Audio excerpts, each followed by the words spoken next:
Welcome, everyone. I'm really excited for today's conversation. I'm here with Steve Barton, high performance coach and founder of Steve Barton Coaching, where he served over 314 clients using his trademark Game of 10 process after growing his family floral business from 200,000 to 2 million and presenting his methodology to Harvard's case team last year. So, Steve, before we dive into your strategies on client retention and coaching, could you walk our listeners through the what you do at Steve Barton Coaching, specifically how the Game of 10 framework takes high achievers from awareness to that level of 10 in their performance? Sure. Thank you for the introduction, and I'll share with you the Game of 10 process, which I developed in 2015. It was a combination of learning personal development of the teachings of Eckhart Tolle, Marianne Williamson, Deepak Chopra, kind of putting the body, mind, and energetic being or spirit together, and came up with one common denominator that we're all perfect as we are. And then in our daily living, from the time we're born to the age we are today, we have either small traumas or disappointments, large traumas, large disappointments, and how do we get through them? And what happens is when we have these disappointments, we go from a level of 10, which is our perfect self, our authentic self, and it gets masked with hurt, pain, fear, self-doubt, guilt, and shame. So what I do is I work from the premise that we're all 10, and I ask my clients on a scale of 1 to 10 of who are they, what are they, how do they feel? And they'll typically it's 7 to 8 is typical, and there's the gap. Let's say it's 8. There's a 27% gap. It seems like 20, but it's even more by the time you get to 10. My job is to talk to the clients and find out where they're at. And it's based on three principles, I think. To unleash that is six phrases, and the phrases are we call them mantras, and to say throughout the day. And to get there I can go over those with you right now if you'd like. And the first one is a declaration of that we are all 10. And Yeah. whatever the phrases are, it goes, when I declare myself, I have to see it in others too. And that's oftentimes hard to see it in other Mhm. people. But if we don't, then really what it does is it shows me who I am inside that we deny. Okay. So Mhm. the first phrase is I am 10. The second phrase is I'm doing the best that I can with the awareness that I have. I'm always right with the awareness that I have. I am enough, I do enough, and I have enough. The first phrase is a declaration of who we are, who we're always going to be, unless we cover it up, and we still are that, but it's covered up with our identity, our ego, the imposter syndrome, all the names you hear for ego, Right. narcissist, you name it. So the first phrase declares who we are. The second two phrases are declarations of our innocence. And everyone is doing the best that they can with the awareness they have. Everyone's always right with the information they have or the awareness they have. And so it really puts us in a state of innocence. And the next three phrases, I am enough, I do enough, and I have enough. And these are the I am phrases that put you in a state of gratitude and grace Okay. because we're always looking for more, don't have enough.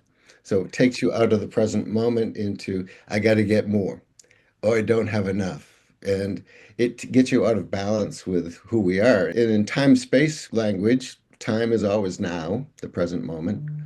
And the universal quantity or the universal space is enough. And a lot of people don't get into the enough state until they've had enough. Okay. Mhm. They get into all right, this is it. I've had enough. I'm done. All right. And very few people or this is great. This is enough. Okay. Mhm. So it's really about being, this is great. This is enough right now, all the time. And when you do get into these six phrases, it clears your mind of all the chatterbox thoughts you have that your ego or your identity is looking for all the time when it's out of alignment.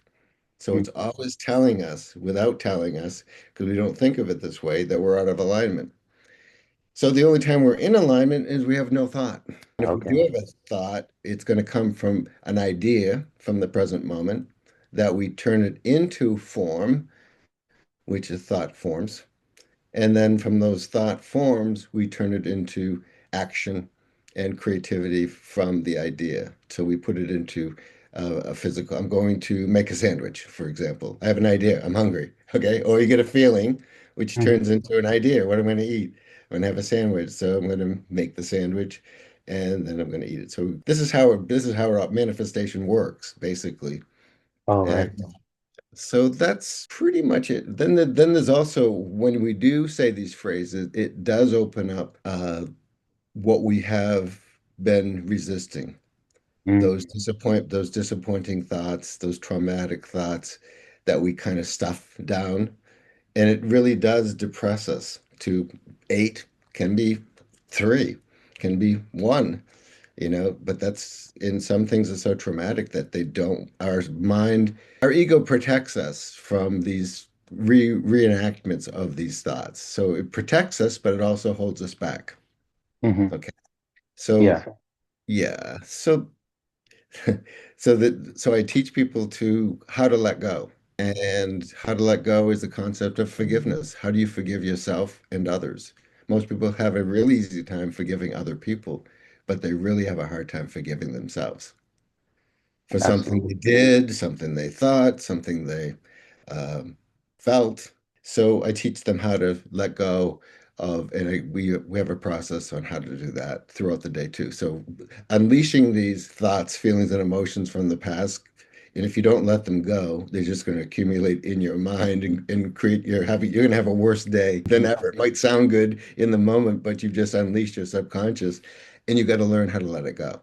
So I teach people how to let it go. And then the third thing is how to deeply, deeply care without deeply, deeply, deeply caring.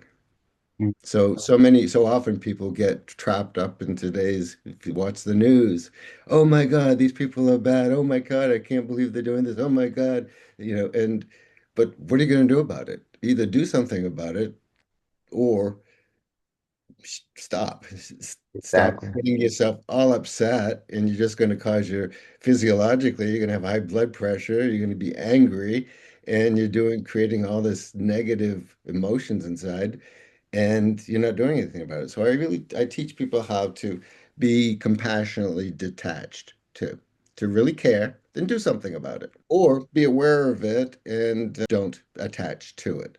Because a lot of times you're going to hear a lot of facts from both sides or every side, but facts are not the truth. They're a piece of the truth.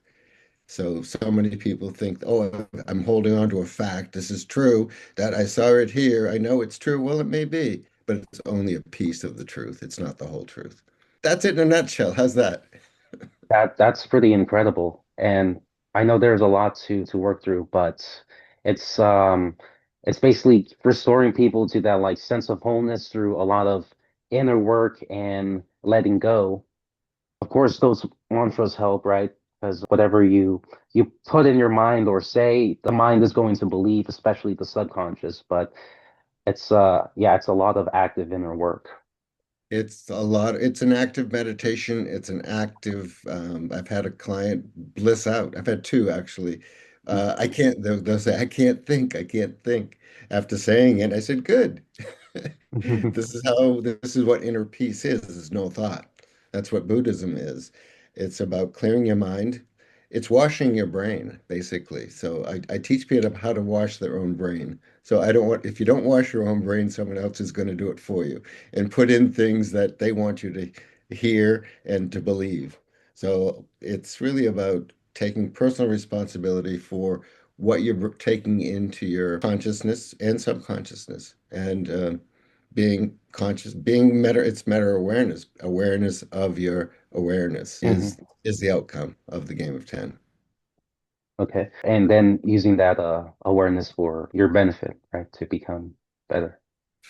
or your detriment. But you're gonna know what you're doing. You're gonna know, I'm thinking this, what's going, I'll try this out. Okay. A lot of people go through life just sabotaging themselves. And why does this keep happening to me? Well, because you have this mindset of it always happens to me. So, Mhm. and if you change it to why do good things always happen to me? Because you think, why are good things always happening? So the universe always says yes to you. I feel like shit. Yes. Okay. I feel great. Yes. So you might as well tell yourself you feel great. So it will give you more things to feel great about. It's really Mm. that simple. It's, and when we're conditioned to believe otherwise, it's really that difficult. So you'd say it definitely becomes easier to believe those kinds of things when you do the process of removing and letting go everything Mhm. else, right?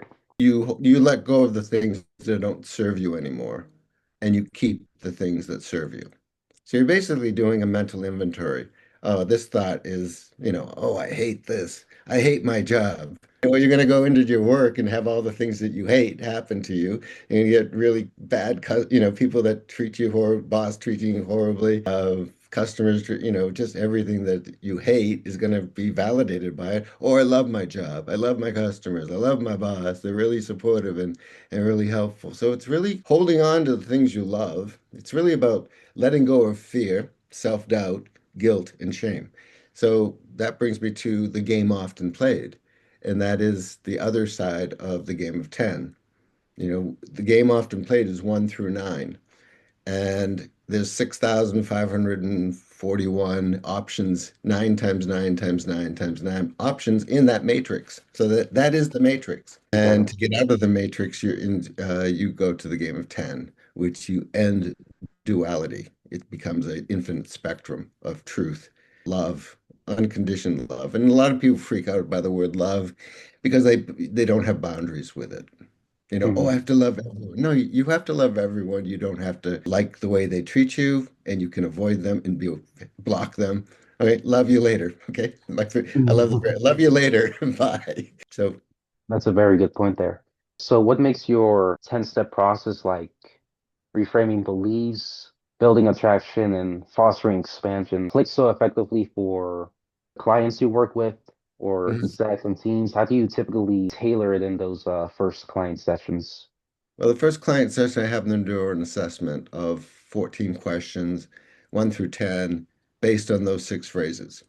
So they don't know what they're doing. They just don't think about it. Just be honest with me. And then I do an average mean of where they're at.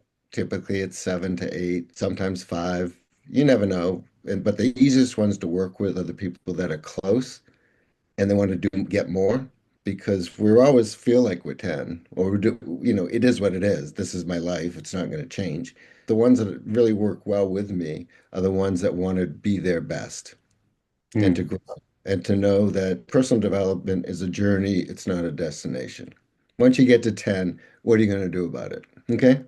And when Mm. you get to 10, you get everything you asked for. What do you want? And I think that's the hardest question. What do you want? What do you want your life to look like? And will it happen all at once? Sometimes, mostly not. Typically, it's, are you making the steps to get there? When you wake up in the morning, is this bringing you steps towards your goal, or is it steps backwards or stagnant? So you start looking at making choices, financial choices, emotional choices, um, any choices that get you to your closer to your goal or at your goal. So, and that's your path. I look at it like what's your journey? You're on a highway going 60 miles, 70, 80 miles an hour, heading towards the destination of your goal.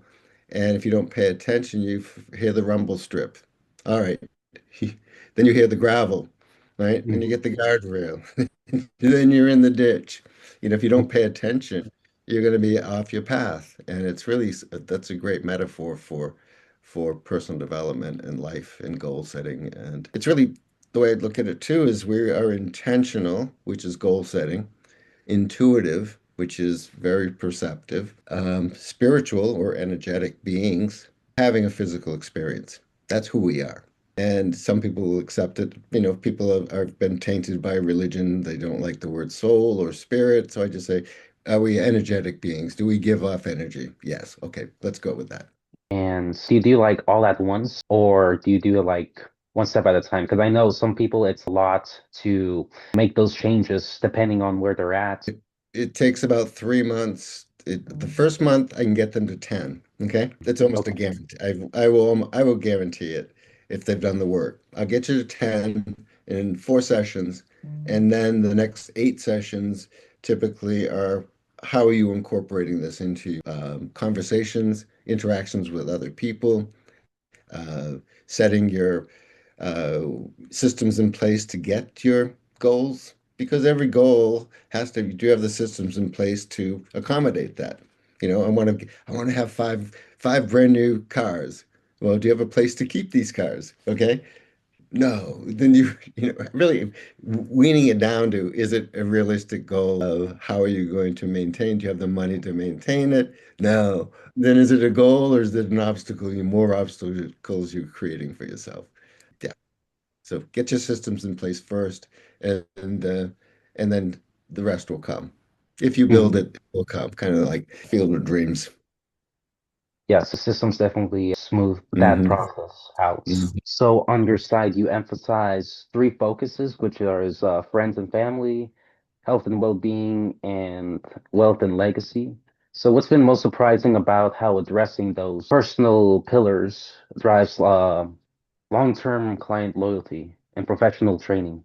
The loyalty comes from offering the right product for them. Okay, right now I'm focusing on the one-to-one, 1 month or 3 month coaching sessions, and that's two products.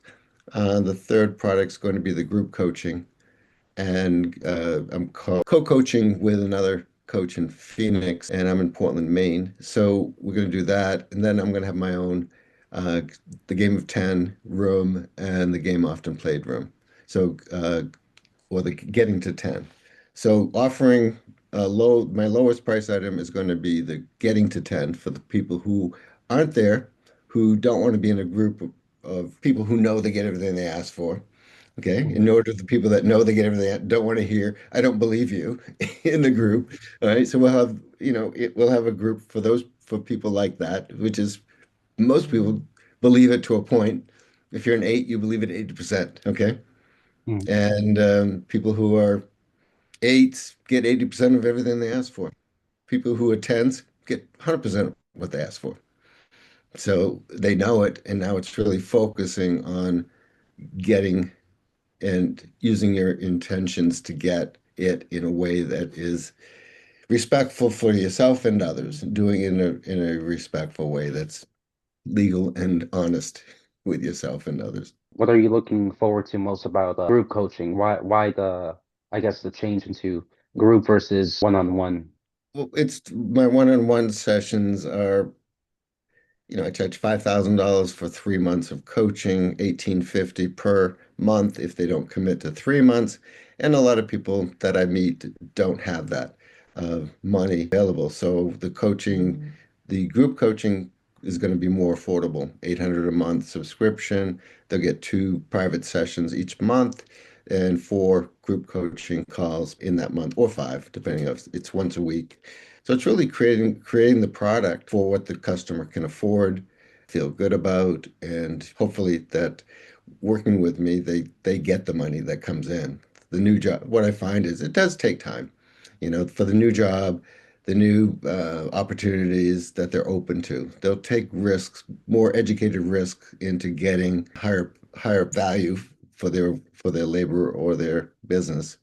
That's usually a result of working with me.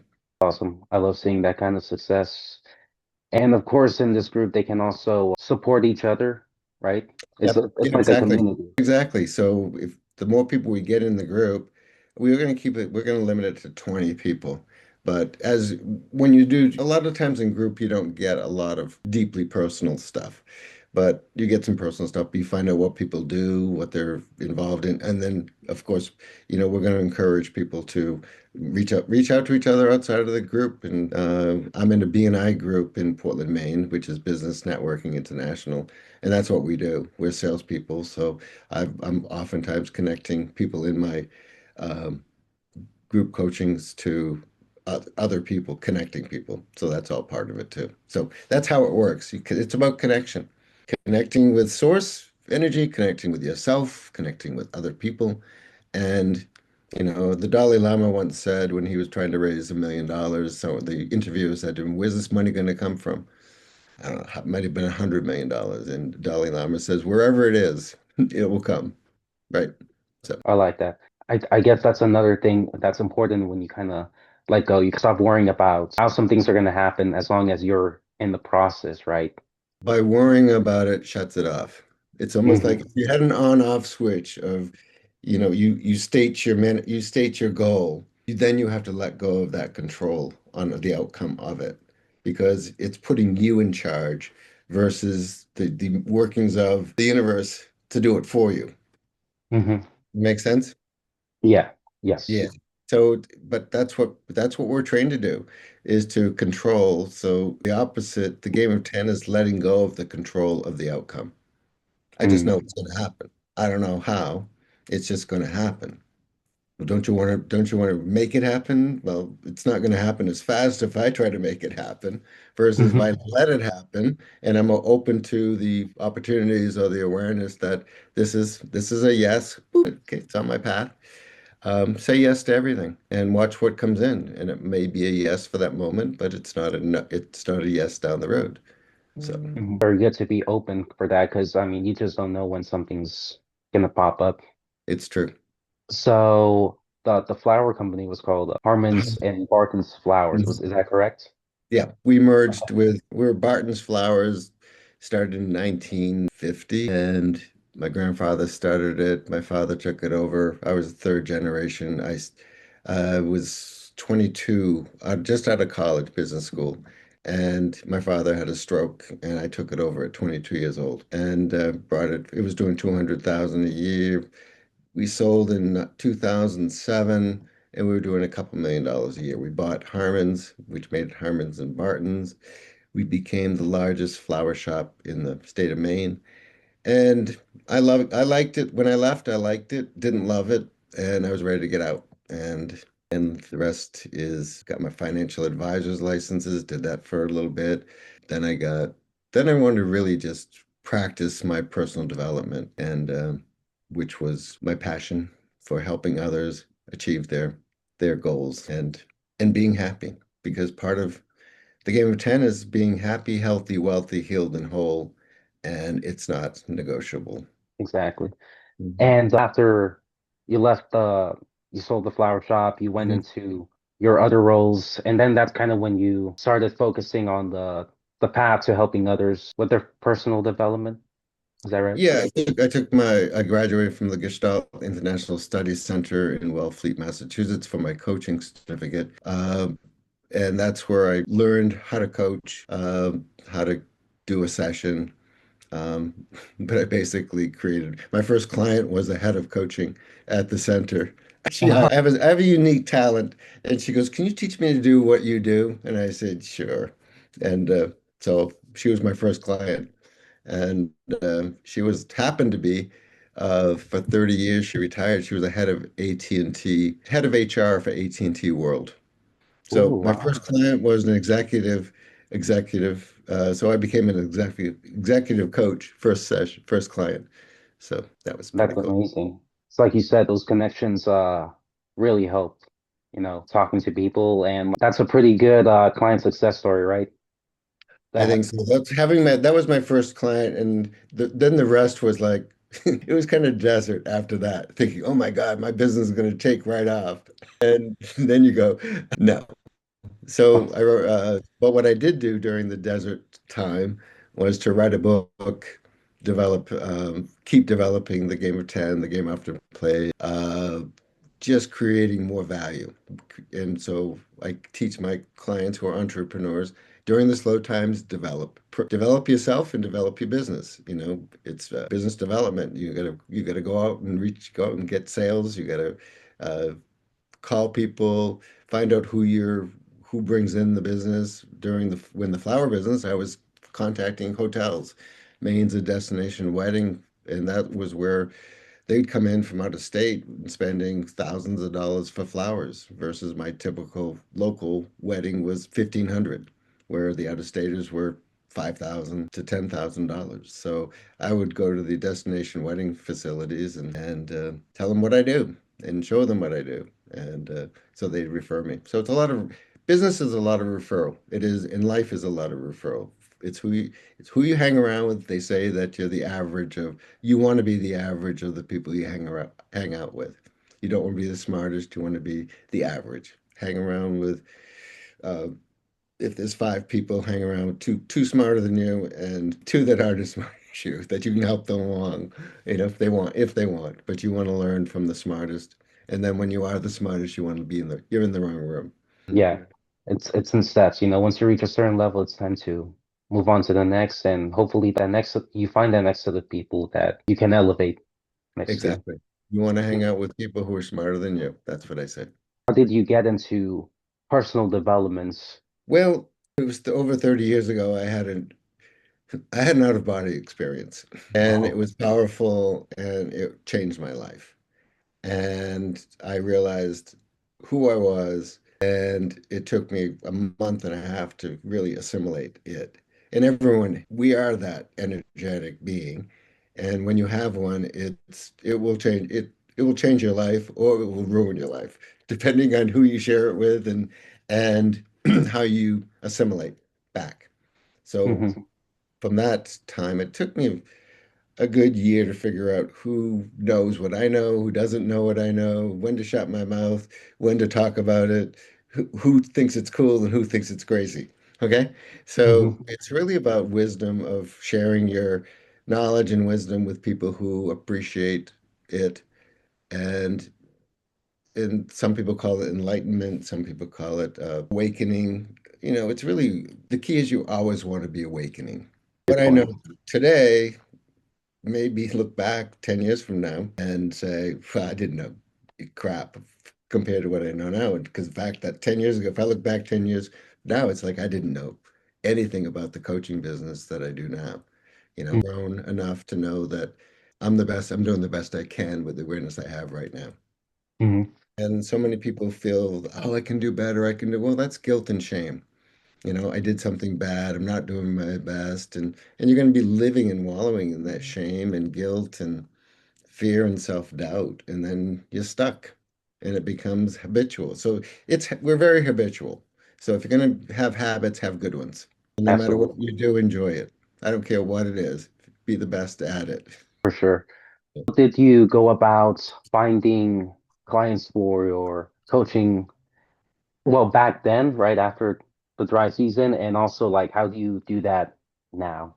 I use LinkedIn a lot, and I've got a marketing company that I work with. What signals are you honed in on short to midterm to ensure teams and execs internalize the game of 10 principles for sustained results?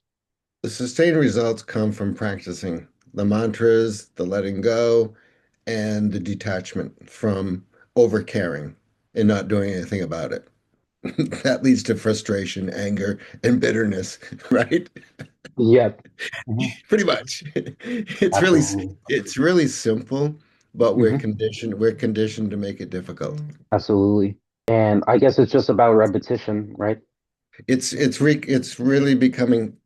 really about unconditioning our conditioning, becoming because we get in the habit of being conditioned, even if it's negative conditioning. And we think it's a fact, but it's not the whole truth. Hmm. And so we have to let go of those facts or beliefs. Once they become a belief, they're very difficult to let go of. Oh my God, you're crazy. That's not true. You're a Hmm. conspiracy theorist. That's not true. Well, maybe it is. And Hmm. you have to really learn to let go of our conditioning, our beliefs. So I like to if a belief is 10, it's a capital B. Okay? You know it. It's a capital K. You know it's the truth. But even then, I've believed stuff and I've thought stuff and I've known stuff and I've found out that it's not true. And that's okay. And I think you have to really be open to knowing that you're always right with the awareness that you have, even if you're wrong. And you may find out that what you think is right today may be wrong tomorrow. It's kind of like what Mel Robbins, her shtick is let them. Let Mhm. people believe what they want to believe. I may not agree with them, and okay, it's fine. And I think that's where you have discernment, where what I find today that people will come up with this, well, look at what so and so's doing. Have you seen what Orange Man is doing? Right. And I'll say, well, have you heard this? Well, where'd you hear that? They don't want to hear it. They want to be right. They want to say they make this statement, and they don't want to go deeper into the many, many, many different facts that are going along with it. I love finding out as many facts as I can, and Hmm. then I'll form an opinion. This is my opinion right now of the situation, and if situations constantly change. So, Hmm. it's rather than being judgmental and forming facts are part of the truth. Most people think that facts are the truth. They're not.